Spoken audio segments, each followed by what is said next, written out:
Uma menina de 10, 11 anos estava se prostituindo no Parque Santo Antônio. Quanto é que você ganha? R$10 por transa. Ah, tá. Quanto fica com você? R$5. Ela virou pra mim e falou assim, por que, tia Dag, você nunca pensou em ser puta, não? Falei, olha, se eu pensasse em ser puta, eu ia ser puta em Brasília, mas não aqui. Como assim puta em Brasília? R$3.000 por transa. Em 2 anos você tem um senhor apartamento, você escolhe e se resolver, casa com conde italiano, resolver da vida, se é isso que você quer. Tá? Agora, no Parque Santo Antônio, eu dou 4 anos você está morta. Por doenças, por apanhar, por ter filhos, tá? Mas cada um escolhe o que quer, ponto.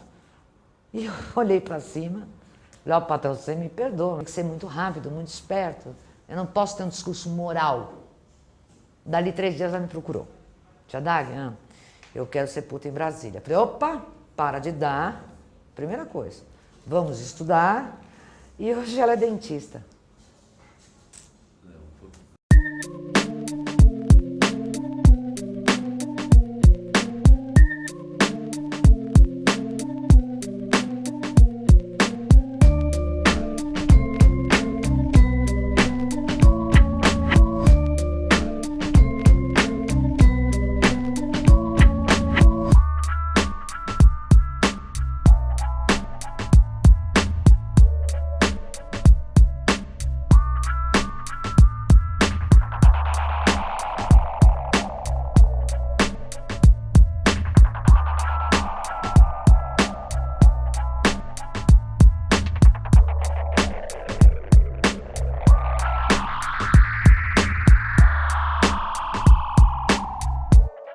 Essa ponte do Rio Pinheiros virou um muro de Berlim, gente.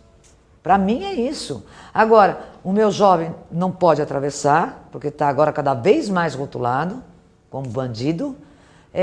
Os que estão lá também não querem vir para cá, porque também tem muito a somar, muito, a ensinar também e a aprender também.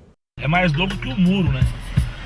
O muro de Berlim dividia a Alemanha Oriental da Ocidental, né? E o Rio Pinheiros divide o pobre do rico. Por que a Zona Sul de São Paulo é a pior zona? Nós tivemos um processo histórico de ocupação na cidade de São Paulo, meados das décadas de 80, e que foi muito prejudicial ao desenvolvimento. Por quê? As pessoas invadiram áreas de manancial de forma totalmente desordenada, o poder público não podia chegar lá para prestar os seus serviços, os seus produtos, enfim, a oferta de serviços públicos, então você não podia construir uma creche, não podia construir uma escola. Todo o sistema de transporte público naquela região foi muito prejudicado. A gente brinca dizendo que é a região da cidade onde o ônibus não faz a curva. E por que não faz a curva? Porque são ruas estreitas, ruas apertadas, a ocupação totalmente desordenada, né? E a região sul concentra tudo isso porque o poder público demorou muito tempo para se convencer que, ainda que fosse a área de manancial já invadida, ele tinha que ter presença, sob pena de nós termos lá uma anarquia e um caos completo.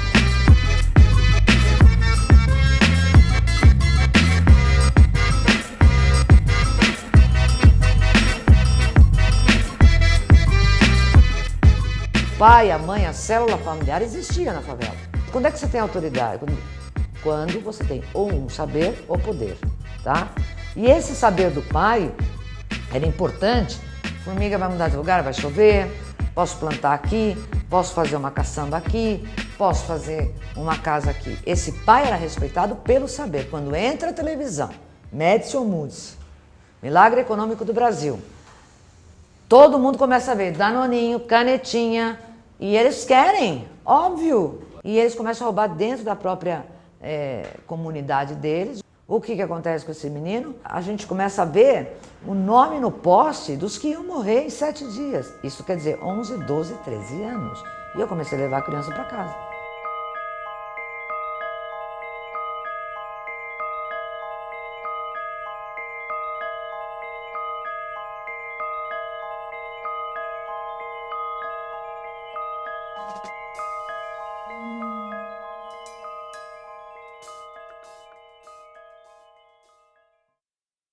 Eu tenho essa promessa comigo mesmo de quê? De desanimar jamais, ou de quê? De sempre achar uma luz, né? porque eu achei uma luz. Em determinado momento apareceu uma luz. Eu não posso negar, então eu falo, não dá mais, acabou. Não, tem que dar, meu. As pessoas novas estão chegando, meu. A juventude está vindo, a renovação tem que acontecer. E elas vão ter que continuar isso. Como é que não dá, não vai dar? Tem que dar, meu. Não tem pro preto, pro favelado, pro pobre. Não tem esse negócio de não dar. Não dá, não existe não dá, meu. Tem que dar, mano. Tá ligado? Ou então não sobrevive, meu. Sobrevive. Você tem filho pra criar, como é que não dá? Você vai dar um jeito, você vai se virar, mano.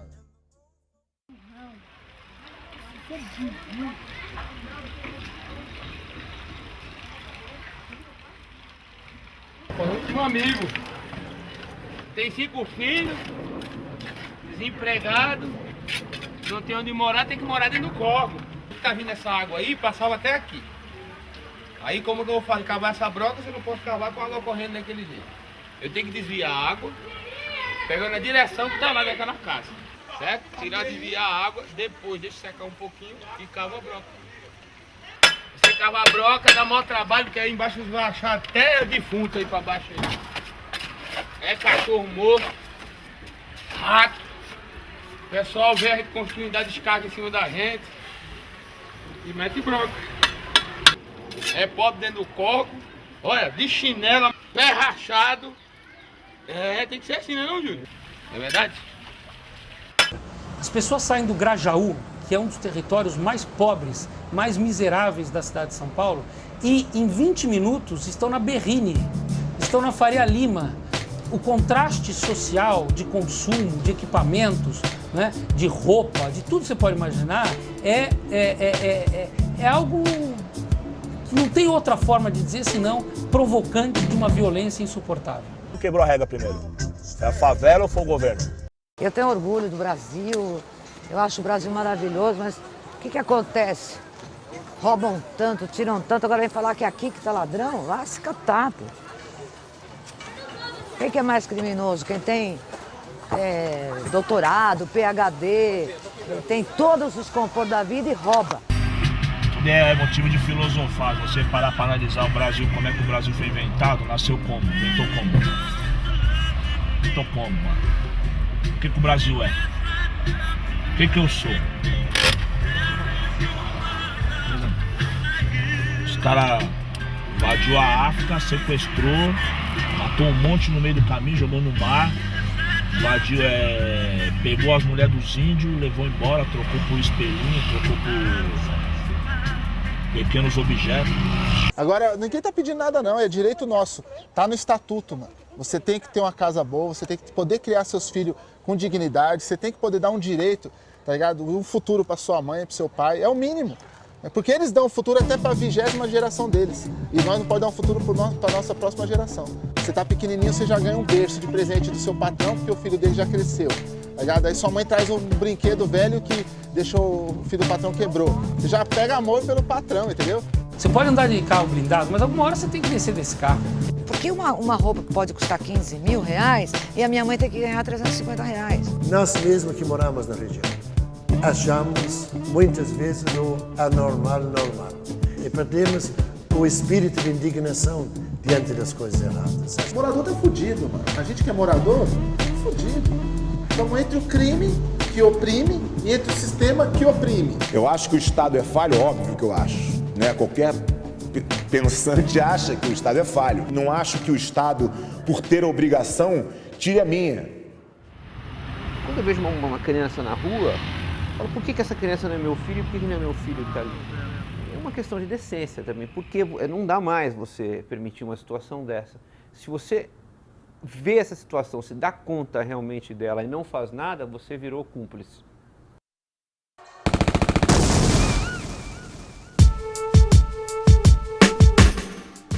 Em maio de 2006, a facção criminosa conhecida como PCC espalhou pânico pelas ruas de São Paulo. A polícia foi violentamente atacada pelos criminosos.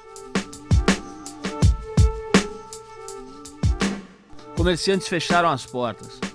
Escolas suspenderam as aulas e as ruas ficaram desertas. O medo parou a cidade que nunca para. E a sociedade começou a perceber que ou colabora para a diminuição da desigualdade entre ricos e pobres, ou uma guerra civil vai acabar definitivamente com o que sobrou de paz na maior cidade da América Latina.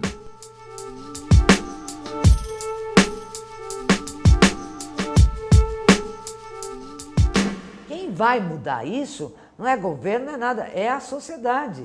Então o cara, à medida que o emprego do cara é valorizado, ele estuda, ele se forma, ele vai trampar, ele vai receber, ele não vai precisar pedir esmola, ele não vai precisar roubar, meu. Porque escola no Brasil é para poucos, sobretudo.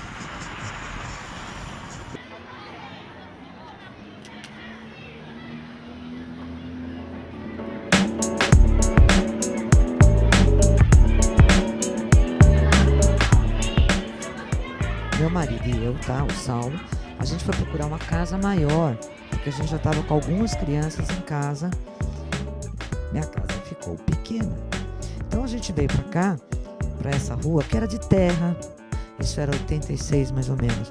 E era uma casinha, 2 quartos, sala, cozinha e banheiro, que dava pra gente reformar e que dava para morar. Então eu peguei o primeiro Zezinho, que bateu na minha porta, isso quando ele tinha 9 anos, que é o Zinho.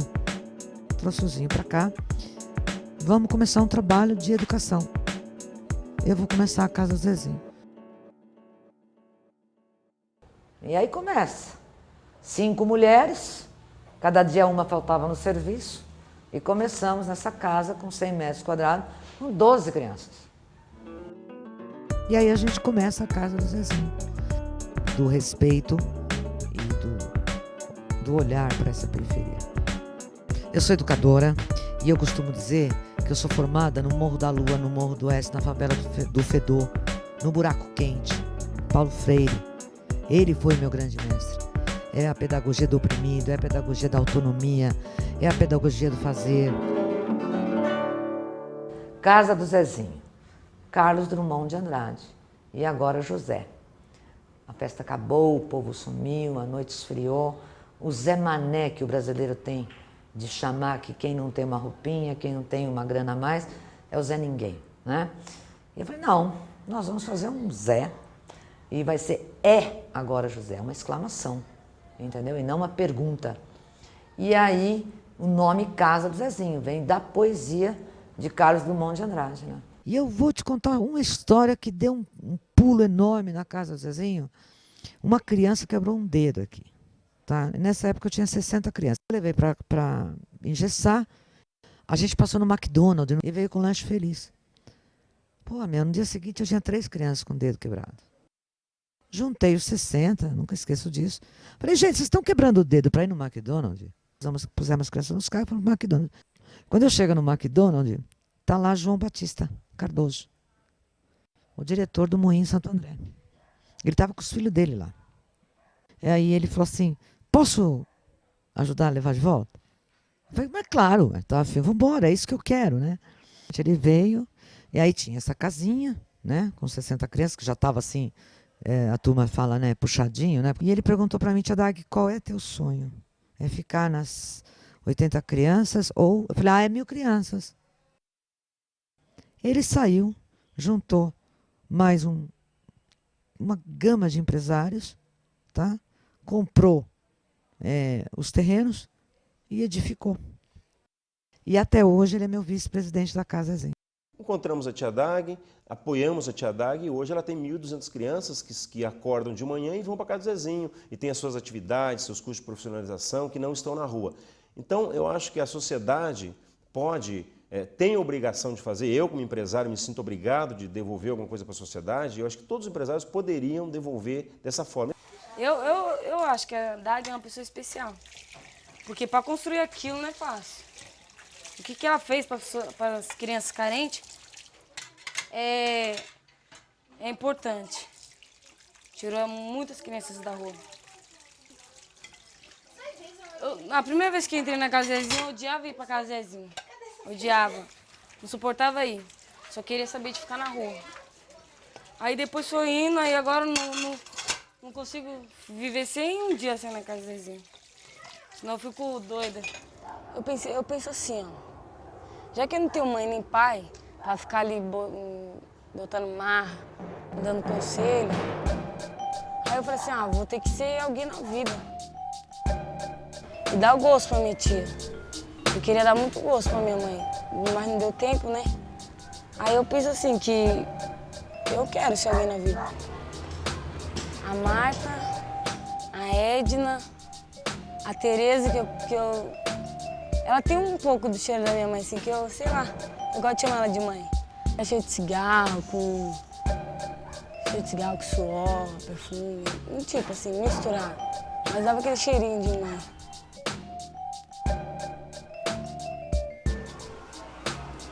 Eu me sinto que vai ser mais um dia alegre da minha vida.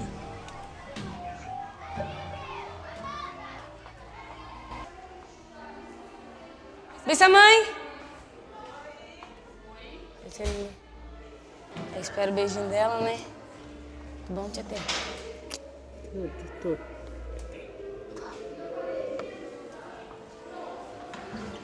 Deixa eu ver se tem alguém aqui na sala. Uma ficha de matrícula aqui é uma anamnese.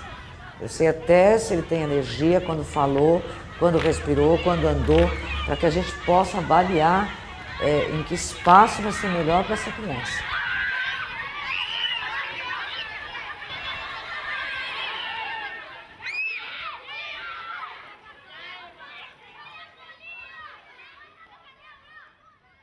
Eu recebo uma carta de uma diretora, olha, por favor, diretora da Casa Zezinho, encaminha para a PAI que essa criança é retardada mental. Só que a criança entregou essa carta para mim assim. Eu falei, peraí, vamos no oculista. Eu faço mosaico, padaria, informática, sala de aula normal, piscina de vez em quando. Levei a criança no oculista, fizemos 8 graus de miopia. Que era muito difícil para me aprender, caso que até de frente eu não conseguia enxergar. Hoje, quando eu tiro o óculos, dá para me ver bem, caso que meu grau abaixou, que antes era 8 alguma coisa. 8 miopia meio, 8 miopia e meio. Peguei o laudo do médico, peguei a receita. Retardada mental é a senhora. Estou encaminhando um processo para a delegacia de ensino, a senhora vai sair daí como diretora, e saiu. Foi exonerada. Tenho 4 irmãs mais velhas, eu sou o caçula. Então a visão do meu pai é que eu era o único que tinha que trabalhar para colocar uma ajuda a mais dentro de casa. E eu era muito novo, então a única solução era o quê? Vender alguma coisa. Eu já vendi refrigerante em feira, já tomei conta de carro em estacionamento, me formei em educação física, estou trabalhando em uma academia bem legal, comecei minha pós agora, fisiologia do exercício.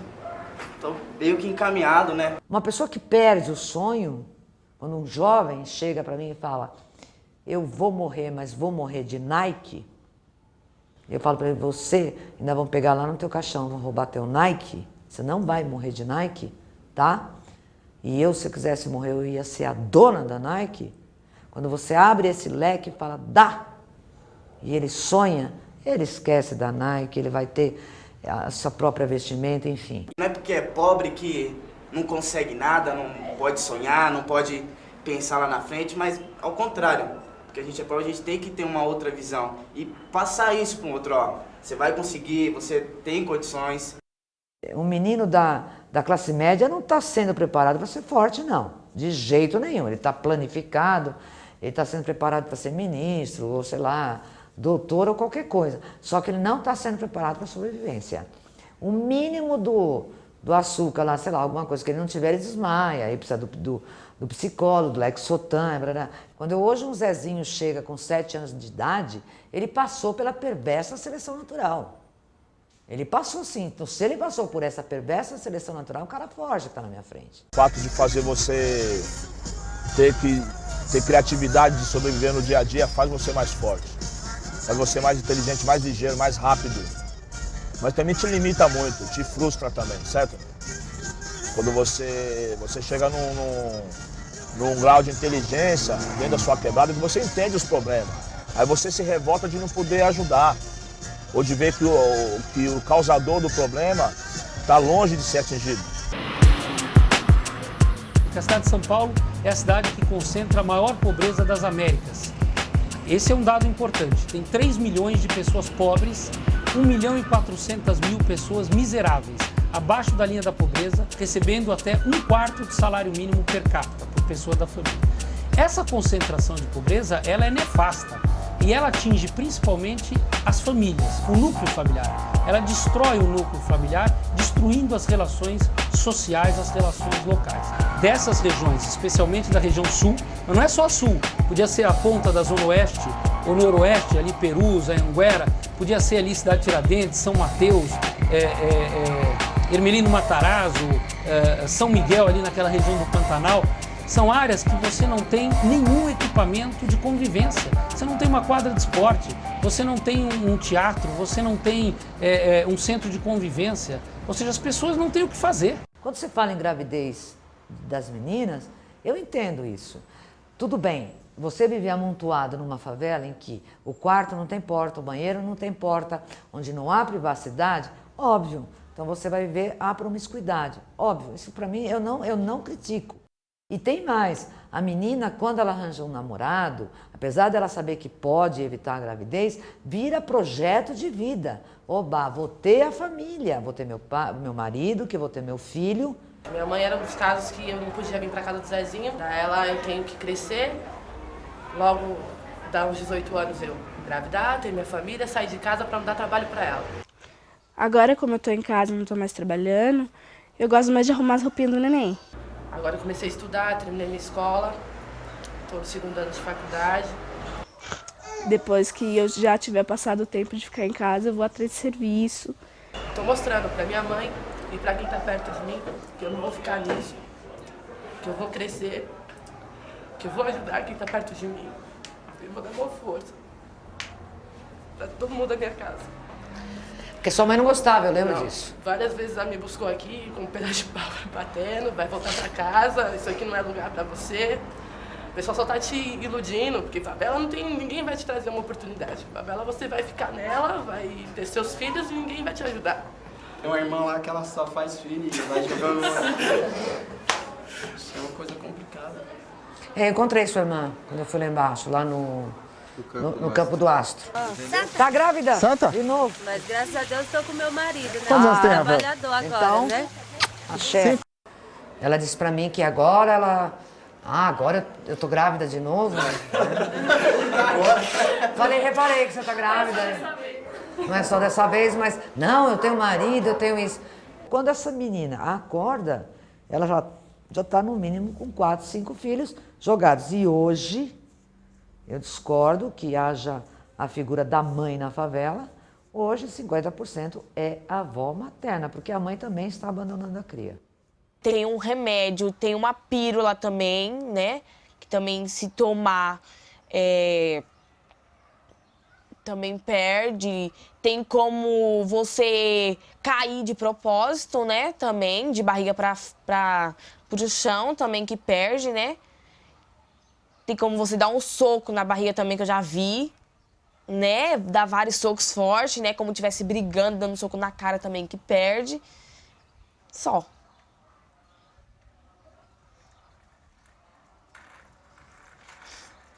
Eu acho que a solução principalmente está quando as pessoas acharem que é um problema delas também, não é um problema só da favela, só da periferia. É um problema de todo mundo tem que estar envolvido, porque todo mundo também sofre a consequência. Assim. A cidade de São Paulo, ela é a 3ª cidade do mundo em venda de veículos blindados. Um país que não está em guerra civil, diferente da Colômbia que tem as Farc, diferente do Líbano, diferente de Bagdá, no Iraque. A cidade de São Paulo é a 3ª cidade no mundo em venda de veículos blindados.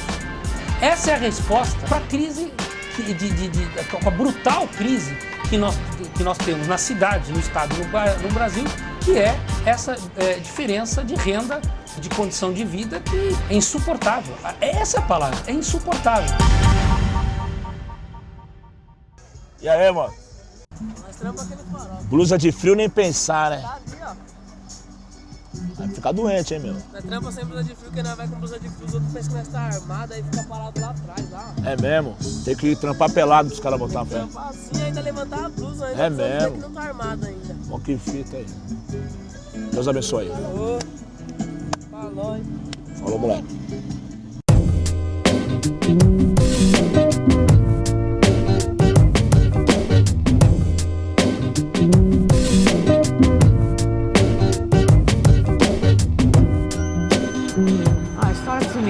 pai dele morreu comendo telha. O pai do Júlio? É, se matou comendo telha, não aguentava mais. Foi comendo telha até se matar. Você não pode ouvir a história particular de cada um, É. se você não gosta. Eu tomei 2 facadas discutindo com a minha irmã. Aí meu padrasto bêbado, eu e minha irmã, a gente tava tomando uma cerveja, aí começamos a entrar em coisa de briguinha de irmão. E eu me alterei, ela se alterou, e a gente se bolou no quintal de casa. Se agarramos assim. Aí do nada, meu padrasto, achando que eu tava batendo na minha irmã, ele pegou uma faca, já desceu lá do segundo andar de casa, que era um sobrado. Ele desceu a escada, pulou o murinho e eu não vi. Nessa eu não vi, eu tava de costas. Eu senti só a segunda facada aqui, na altura da costela aqui atrás. Ele me deu aqui debaixo do braço e uma nas costas. A violência é gerada pela falta da linguagem, do falar, do conversar, do conhecer. Depois vem a consequência disso, entendeu? Porque a interpretação é totalmente errada do que ele escuta, não é? Então ele escuta e fala, tá bom, pum, acabou. O dia mais importante, às vezes, nunca é uma coisa de alegria. O que te marca mais são as dores, né, cara? E esse dia o que marca profundamente, por exemplo,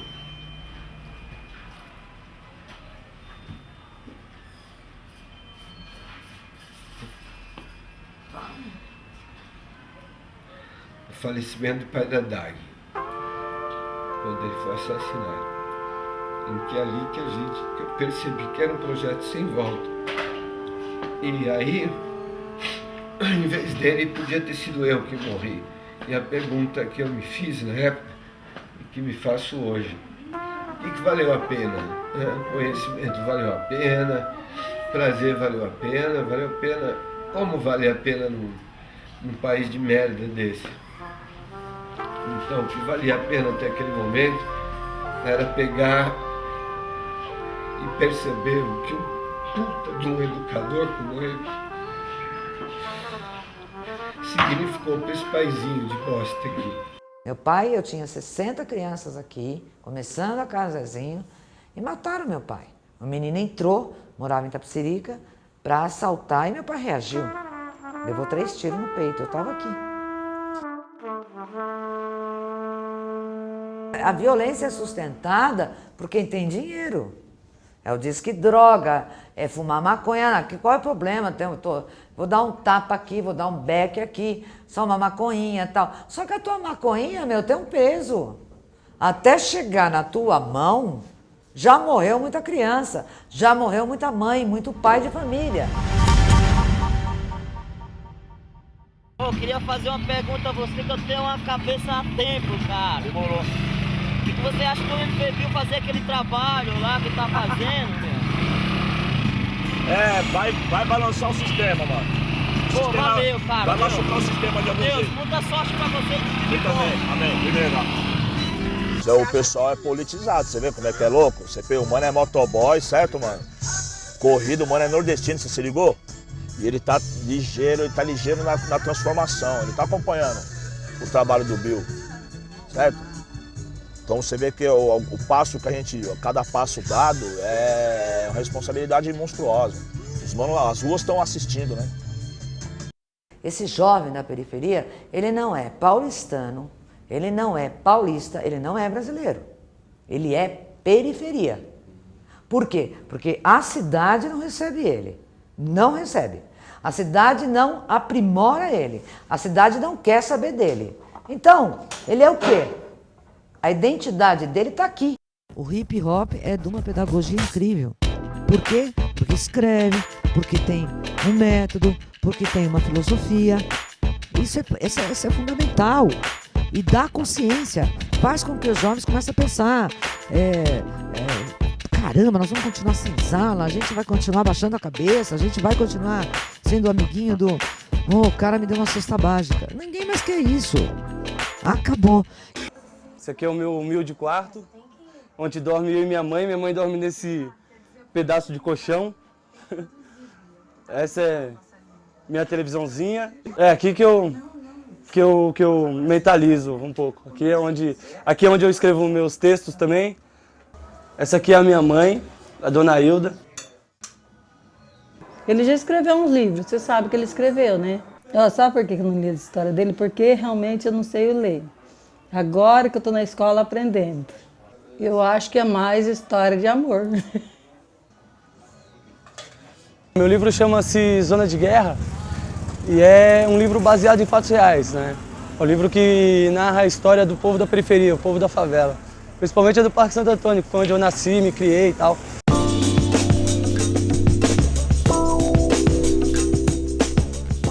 Já o crime estava me esperando de braço aberto do outro lado da ponte e eu falei, não, já fica aí que eu fico por aqui.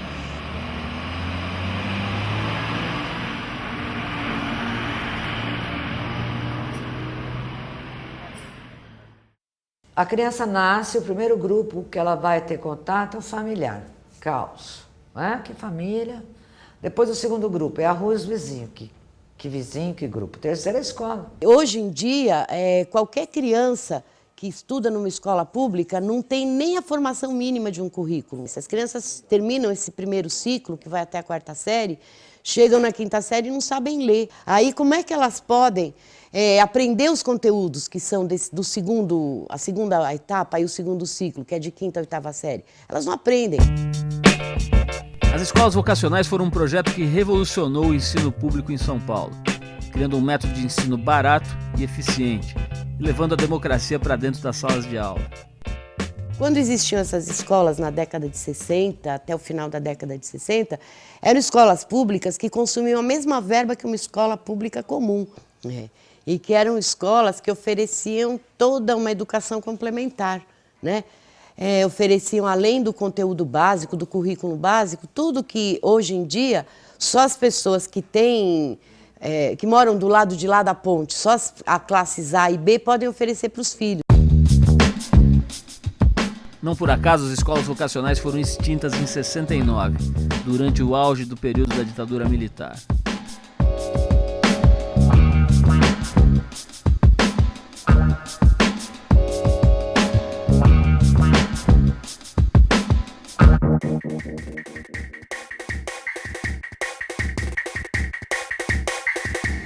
Tem 17 oficinas de arte, tem orquestra, tem esporte, tem moda e costura, estúdio de som, coral, inglês, espanhol, informática, inclusão digital para os adultos, papel artesanal, mosaico, tem moda e comportamento. E eles trazem às vezes até a própria roupa e transformam. Tem essa área de saúde toda, né? Acupuntura, fitoterapia, iridologia, tem dentista, tem a parte de advocacia, tem os polos contra a violência, reuniões com as mães.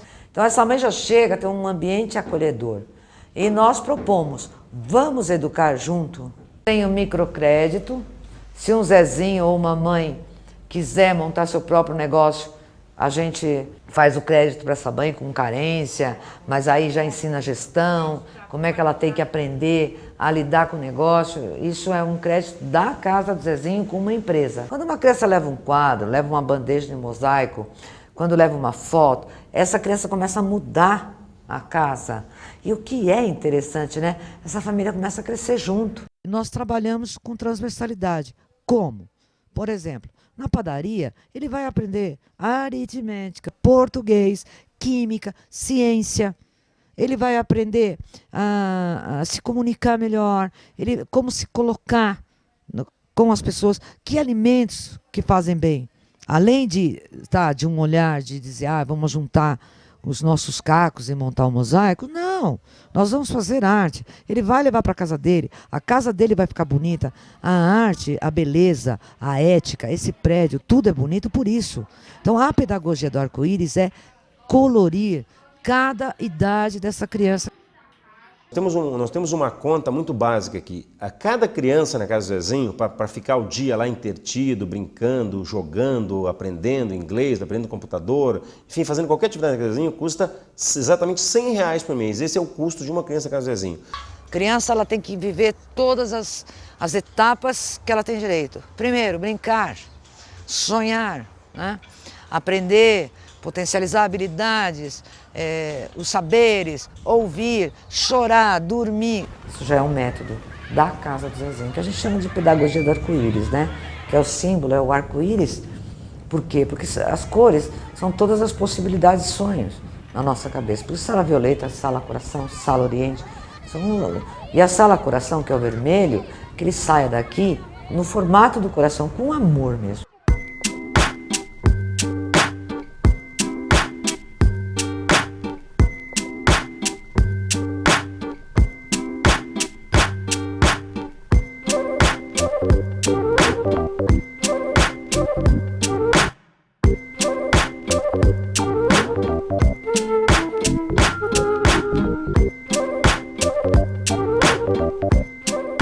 É que a minha admiração pela pedagogia da Casa do Zezinho é porque é uma pedagogia essencialmente do fazer, do agir.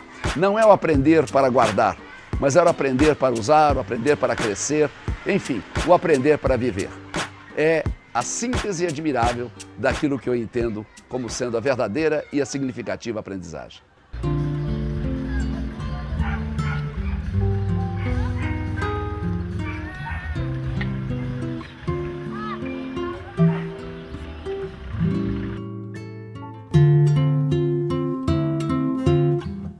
Essa dívida que a Casa Zezinho, por exemplo, tem hoje, financeira, tá? Não é minha, não. Nem da Casa Zezinho. É da sociedade inteira, é do mundo, é do Brasil. Porque estamos fazendo um trabalho aqui. E a sociedade está fazendo o quê?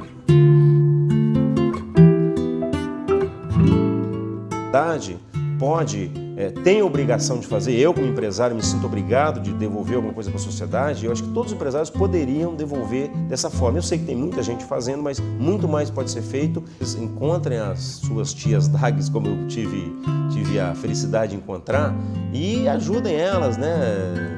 Estimulem elas, porque obviamente se nós tivermos no Brasil principalmente umas 1.500 tias DAGs, obviamente que nós teremos os problemas das crianças diminuídos bastante. Fácil, às vezes você não precisa de dinheiro, é só usar a sua influência, né, o seu poder. Todos nós temos muito poder, que a gente às vezes não sabe o poder que a gente tem, né? É um poder de divulgação, poder de pedir, de reunir amigos, de fazer um pequeno gesto, um pequeno leilão, alguma coisa. Não é só botar dinheiro, mas é apoiar, ir lá, visitar. Nós podemos, eu acho que nós temos obrigação de fazer alguma coisa, nós não podemos ficar parados, definitivamente não.